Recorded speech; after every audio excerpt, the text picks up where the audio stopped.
அந்த பச்சைவய காட்டுக்குள்ள புங்கமரம் பூத்திருக்கு. 4 வழி சாலையில புளிய மரங்களுமே பூத்திருக்கு. 8 திக்கு வங்கும் எங்க வேப்ப மரம் பூத்திருக்கு. ஆத்தானி வரப்போகும் நேரம் பார்த்து பூத்த பூவெல்லாம் கண் விழிச்சு காத்திருக்கு. ஆத்திர வந்தவனே வைப்பாறு, ஆத்திர வந்தவனே எங்க இருக்கங்குடி மாரியம்மா, உன்னை அன்போடு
இல்லாம பட்டினி ஆத்த வேண்டிய வேளையில மக்களெல்லாம் கூடி நிற்கும் போது என்ன செய்வோம்னு சொல்லி யோசித்து பார்த்த போது அந்த அடர்ந்த மரம் ஆயக்கண்ண அந்த வர்ணபகவான் அழைச்சு அடிச்சு போயிடும் மலை என்றான்.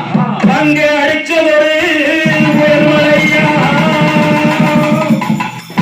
ஏன் ஆத்தா வெட்டி வேல்கிழம்ப அந்த பாலாத்து தண்ணியில அந்த தேனூத்து தண்ணியில எங்க இருக்கக்கூடிய ஆத்துக்குள்ள உன் பெட்டியுமே ஒருங்குறம்மா. என்ன இது வெட்டின்னு ஏறெடுத்து பார்க்கையில என் சொல்ல மக மாறியவ வெட்டி அம்மா. பெட்டியில வந்தவள அழைக்கட்டுமா பெருமுகை வந்தவள அழைக்கட்டுமா இருக்கக்கூடிய மாறியவ அழைக்கட்டுமா இருக்கக்கூடிய மாறியவ அழைக்கட்டுமா எங்க பொண்ணு முட்டி மாறியவ அழைக்கட்டுமா அழைக்கட்டுமா அழைக்கட்டுமா அழைக்கட்டுமா அழைக்கட்டுமா அழைக்கட்டுமா. பெட்டி வந்துருச்சுப்பா. என் மக்கள் எல்லாம் கூடி நின்னு என்ன இது வெட்டின்னு சொல்லி ஏறெடுத்து பார்க்கையில பார்க்க பயமா இருக்குன்னு சொல்லி அத்தனைக்கும் காவல்காரன் 18ஆம் படி காவல்காரன் அலை கட்டுமா தாயே அலை கட்டுமா